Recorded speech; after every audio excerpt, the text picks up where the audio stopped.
Good morning students. Online lectures की श्रृंखला में आपका स्वागत है।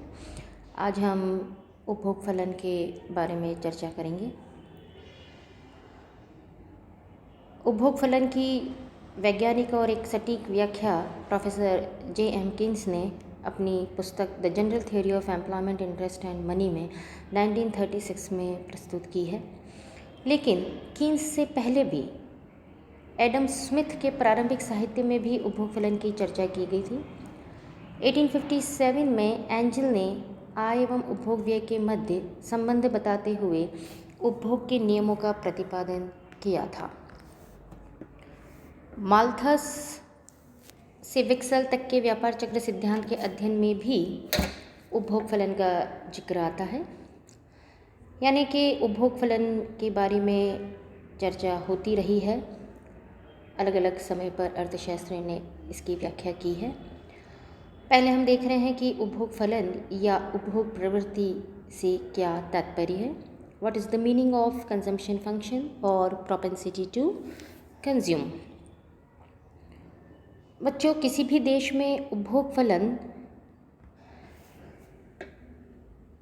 मुख्य रूप से जीएनपी यानी राष्ट्रीय आय पर निर्भर करता है। उपभोग फलन या उपभोग प्रवृत्ति का अभिप्राय या उपभोग प्रवृत्ति से तात्पर्य यह है कि कुल उपभोग और कुल राष्ट्रीय आय के बीच फलनात्मक संबंध, फलनात्मक यानी कि फंक्शनल रिलेशन कैसा है।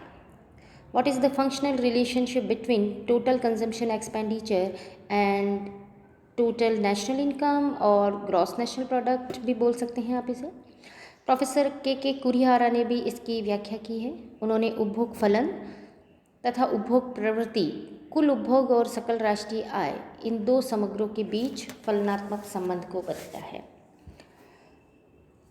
ये फलनात्मक संबंध से क्या तात्पर्य है, फलनात्मक संबंध से हम क्या समझें। सबसे पहली बात यह है कि उपभोग आय का धनात्मक फलन है। हम इसे क्या कहेंगे? उपभोग आय का धनात्मक फलन है। इस पर आप ध्यान देंगे। Consumption is the function of income. Consumption is the function of income. पहले हम ये देख लें कि इनके रिलेशनशिप का डायरेक्शन क्या है। तो आय एवं उपभोग में उपभोग आश्रित चर है। किस पर आश्रित है? Dependent variable. और आय इंडिपेंडेंट वेरिएबल है। तो उपभोग आश्रित चर है और आय स्वतंत्र चर है जो कि उपभोग को प्रभावित कर रही है। सबसे महत्वपूर्ण बात यह है कि उपभोग केवल आय से ही प्रभावित नहीं होता है, और भी कई अन्य तत्वों से भी प्रभावित हो सकता है। किंतु कीन्स ने ये बताया कि अन्य तत्व जो भी हैं, उस पर भी हम चर्चा करेंगे बाद में, वो दीर्घकालीन हैं और उनमें दीर्घकाल में ही परिवर्तन संभव है। अल्पकाल में उपभोग आय का फलन हो सकता है और उपभोग और आय में धनात्मक संबंध है। अब आप पूछेंगे कि धनात्मक क्या है? धनात्मक यानी कि डायरेक्ट रिलेशनशिप। डायरेक्ट यानी कि उपभोग और आय धनात्मक रूप से संबंधित है। आय बढ़ने पर उपभोग बढ़ता है, आय घटने पर उपभोग घटेगा। इसे हम कहते हैं प्रत्यक्ष संबंध। उपभोग आय को प्रभावित नहीं कर रहा है, उपभोग आय से प्रभावित हो रहा है, इसलिए हमने उपभोग को आश्रित चर कहा है और आय को स्वतंत्र चर कहा है। C equals to function of Y. It affects consumption function. C is dependent variable. इसे हम क्या बोलेंगे?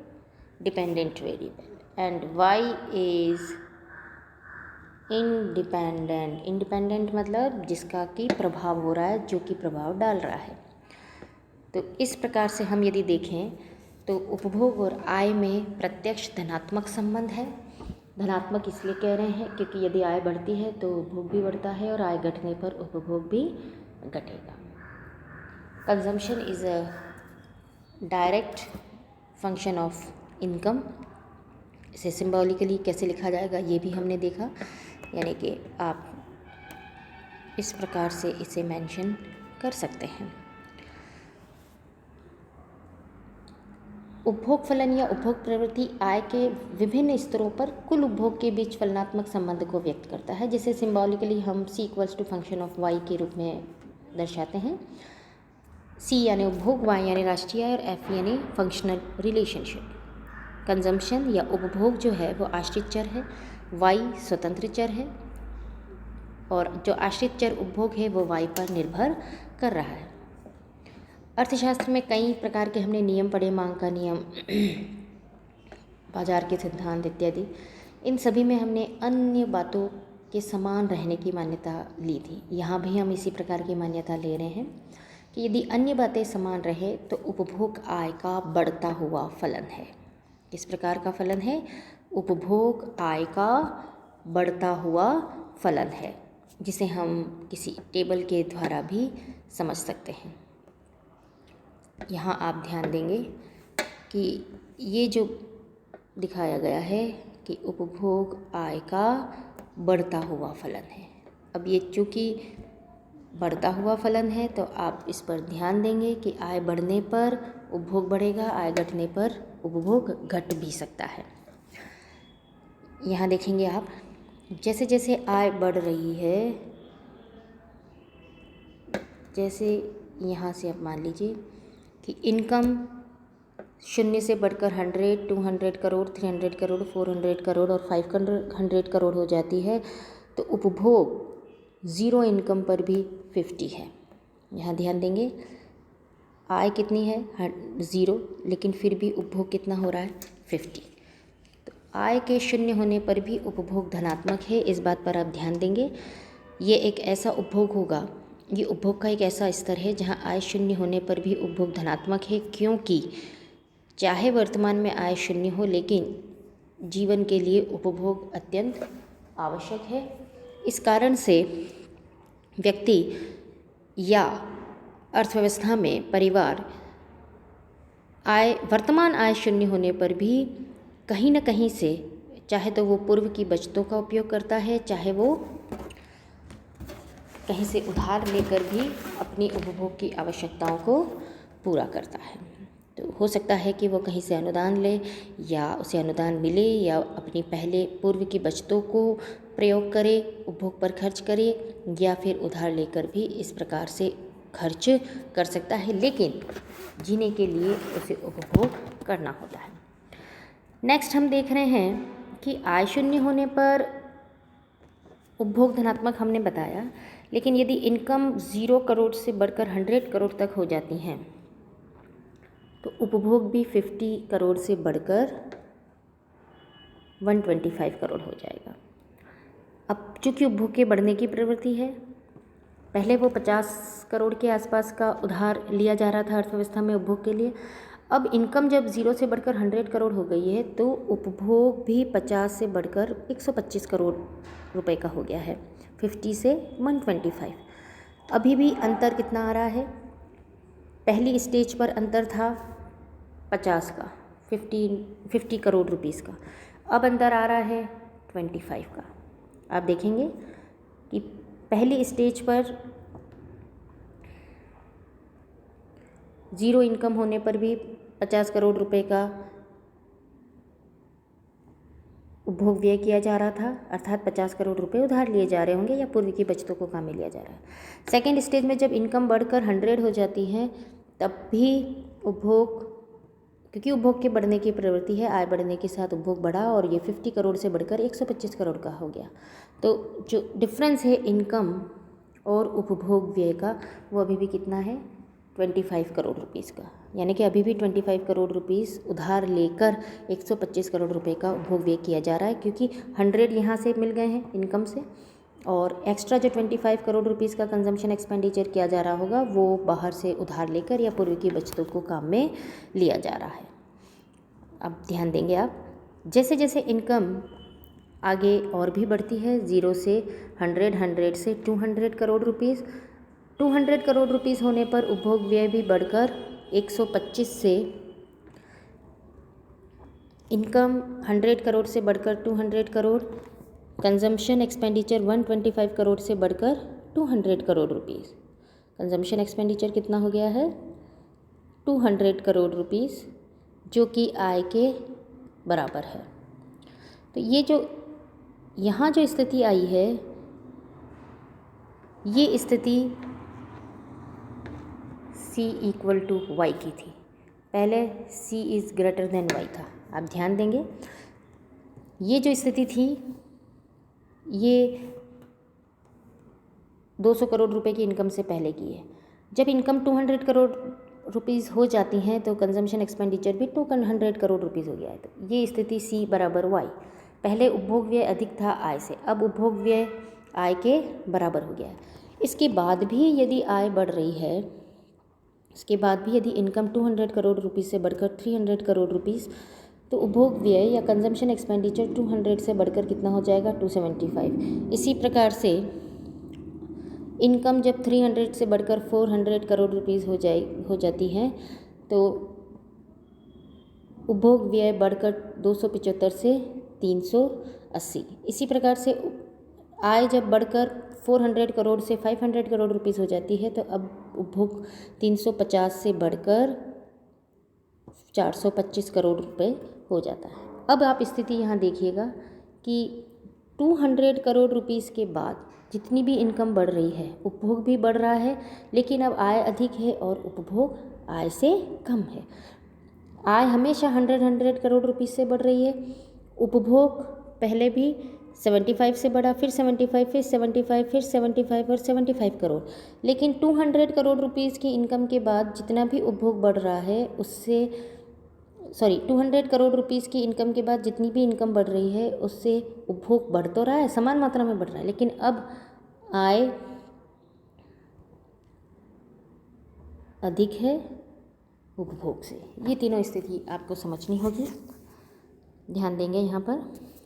सबसे पहले हमने देखा कि जब इनकम शून्य से यानी कि शून्य है तब उपभोग 50 करोड़ का है, इनकम बढ़कर 100 करोड़ रुपीज़ हो जाती है तब उपभोग व्यय बढ़कर 50 से 125 करोड़ रुपीज़ या 125 करोड़ रुपीज़ हो जाता है। इस स्थिति तक यानी 100 करोड़ रुपए तक क्या स्थिति बन रही है कि कंजम्पशन अधिक है इनकम से। अब आप देखेंगे कि जब इनकम बढ़कर 100 करोड़ से 200 करोड़ हो जाती है तो कंजम्पशन एक्सपेंडिचर भी बढ़कर 200 हो जाता है। तो पहली स्थिति में तो क्या था, C is greater than Y. अब हम जो स्थिति देख रहे हैं दोनों में कंजम्पशन एक्सपेंडिचर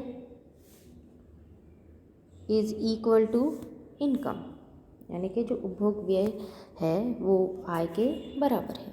इसके बाद की स्थिति में आप देखिएगा कि जब इनकम 200 से 300 करोड़ हो जाए, इनकम 300 करोड़ रुपीज़, तो कंजम्पशन एक्सपेंडिचर 200 से बढ़कर 275 करोड़ रुपीज़। अब डिफरेंस देखिएगा। फिर इनकम जब 400 हो जाए तो कंजम्पशन एक्सपेंडिचर बढ़कर 350। अब कंजम्पशन एक्सपेंडिचर इनकम से कम है। इन तीनों स्थिति पर आप ध्यान देंगे। ये 3 प्रकार से हम इसे देख रहे हैं। तीनों में ही आय और उपभोग में धनात्मक संबंध है।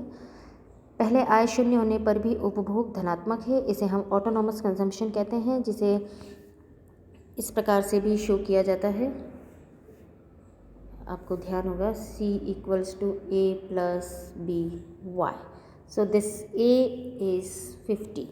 ये A क्या है कि यदि आय शून्य भी हो जाए तब भी कंजम्पशन किसके बराबर होता है, A के। तो आय शून्य होने पर कंजम्पशन कितना है, 50। तो यहाँ A means autonomous consumption which is independent of income, which is not dependent on income. ऐसा उपभोग जो कि आय पर निर्भर नहीं कर रहा है उसे हम स्वायत्त उपभोग कहेंगे। आय शून्य होने पर भी जो उपभोग किया जा रहा है वो है A। यहाँ कितना हो गया, 50। A कितना है, 50। खैर, तो ये 3 स्थितियाँ आप ध्यान रखेंगे। जब पहला consumption is greater than income, where consumption is equal to income, then last now consumption is less than 1। इन तीनों ही स्थितियों में उपभोग और आय में धनात्मक संबंध है। आय बढ़ने पर उपभोग बढ़ रहा है, लेकिन पहली स्थिति में आय बहुत कम है, शून्य होने पर भी उपभोग किया जा रहा है, धीरे धीरे आय बढ़ती है, उपभोग भी बढ़ता है। दूसरी स्थिति इस C इक्वल टू वाई, ये कब हो रहा है? 200 पर। किस पर किया जा रहा है? 200 पर। इसे हम ब्रेक इवन पॉइंट भी बोल सकते हैं। क्या कहेंगे आप इसे? ब्रेक इवन पॉइंट, समच्छेद बिंदु, जहाँ आय और ये वाली जो स्थिति है, जहाँ उपभोग और आय दोनों समान हो जाए, 200 इक्वल टू 200। हमारे इस डायग्राम में कहाँ हो रही है? यहाँ। इसे ब्रेक इवन पॉइंट भी कहा जाता है, समच्छेद बिंदु भी कहा जाता है।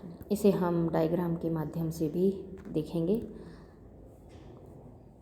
आप यहाँ ध्यान से देखें, पहले भी आपको बताया गया था।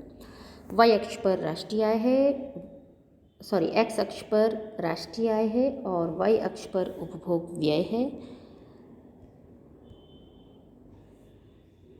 इस उपभोग व्यय और राष्ट्रीय आय में धनात्मक संबंध है, जो इस लाइन के माध्यम से बताया गया है। ये लाइन क्या बता रही है? देखिएगा, C equals to A plus B Y.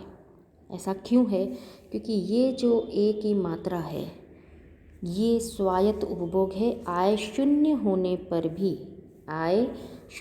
पर भी इतना उपभोग तो किया ही जाएगा। यहाँ A, अगर आप तालिका देखें, टेबल देखें, तो A कितना है? A है 50। तो इसका इंटरसेप्ट पॉइंट बताता है। इसे भी आप देख सकते हैं। ये जो आपका कंजम्पशन फंक्शन है, C equals to A plus B Y, C equals to A plus B Y. तो ये A जो है वो इस कंजम्पशन फंक्शन के इंटरसेप्ट पॉइंट, बच्चों इंटरसेप्ट पॉइंट का मतलब होता है कि इसे हम प्रारंभ कहाँ से करें। तो C equals to A plus B Y, T is the total income, C for the consumption expenditure. जहाँ ये आय और ये व्यय रेखा बराबर है, इस बिंदु को हमने कहा है C equals to Y, C equal to Y. यही होगा आपका ब्रेक इवन पॉइंट। ये कौन सा पॉइंट होगा? Break even point. इसे हम समच्छेद बिंदु भी कह सकते हैं। अब आप ध्यान देंगे, जब इनकम OY1 है, कंजम्पशन कितना है? ये तो कंजम्पशन लाइन है, इसके अकॉर्डिंग हम देखें तो कंजम्पशन हो रहा है OC1 कंजम्पशन है, यानी कि OY1 इनकम पर कंजम्पशन हो रहा है OC1। अब आप देखें, यदि इनकम OY1 से बढ़कर OY12 हो जाए, इनकम में अंतर कितना आ रहा है? Y1 Y2 का। ऐसे में कंजम्पशन, यहाँ ध्यान दीजिएगा, इनकम बढ़कर OY1 से OY2 हो जाती है तो कंजम्पशन बढ़कर C1 C2 हो जाता है। फिर से देखेंगे, इनकम जब OY1 है तो कंजम्पशन कितना है? OC1। इसी प्रकार से जब इनकम Y1 से बढ़कर Y2 हो जाती है तो कंजम्पशन OC1 से बढ़कर OC2 हो जाएगा। इसे आप फिर से देखेंगे, Y1 Y2 बढ़ने पर कंजम्पशन कितना बढ़ रहा है? कंजम्पशन बढ़ रहा है C1 C2। So the increase in income Y1 Y2 is greater than C1 C2। इसे आप ऐसे भी लिख सकते हैं, C1 C2 is less than Y1 Y2। आय बढ़ने पर उपभोग बढ़ तो रहा है क्योंकि ये धनात्मक बताया गया है। यहाँ आप देखिएगा, ये धनात्मक लाइन है जो कि राष्ट्रीय आय एवं उपभोग में प्रत्यक्ष संबंध को बता रही है, धनात्मक संबंध को बता रही है। राष्ट्रीय आय बढ़ने पर उपभोग बढ़ रहा है, लेकिन उपभोग में होने वाली वृद्धि राष्ट्रीय आय में होने वाली वृद्धि से कम है। आय शून्य होने पर भी उपभोग कितना किया जा रहा है? OC के बराबर, इस A के बराबर, जो कि स्वायत्त उपभोग है। आय शून्य होने पर भी उपभोग किसके बराबर किया जाएगा? इस प्रकार के प्रश्न कई बार पूछे जाते हैं। ब्रेक इवन पॉइंट कौन सा होता है? जिसे हम समविच्छेद बिंदु भी बोलते हैं। हम इसे क्या कह सकते हैं? समविच्छेद। आप यहाँ ध्यान देंगे, ये लिखा हुआ है समविच्छेद बिंदु। इसे आप ब्रेक इवन पॉइंट भी कह सकते हैं, जहाँ कंजम्पशन और इनकम क्या हो जाए? बराबर हो जाए, उसे हम समच्छेद बिंदु कहते हैं। आय शून्य होने पर भी कितना उपभोग किया जाता है? यदि y = 0 है तो कंजम्पशन किसके बराबर होगा? A के बराबर होगा। इस प्रकार से, और ऐसे समय पर जो अर्थव्यवस्था में बचतें हैं, पूर्व में की गई बचतें या उधार लेकर भी उपभोग पर खर्च किया जाता है। ये था functional relationship between consumption, expenditure and income.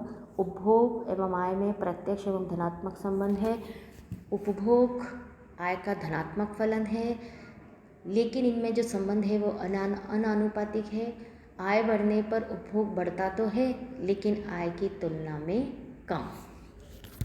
C1 C2 is less then Y1 Y2। इस बात का ध्यान आप रखिएगा।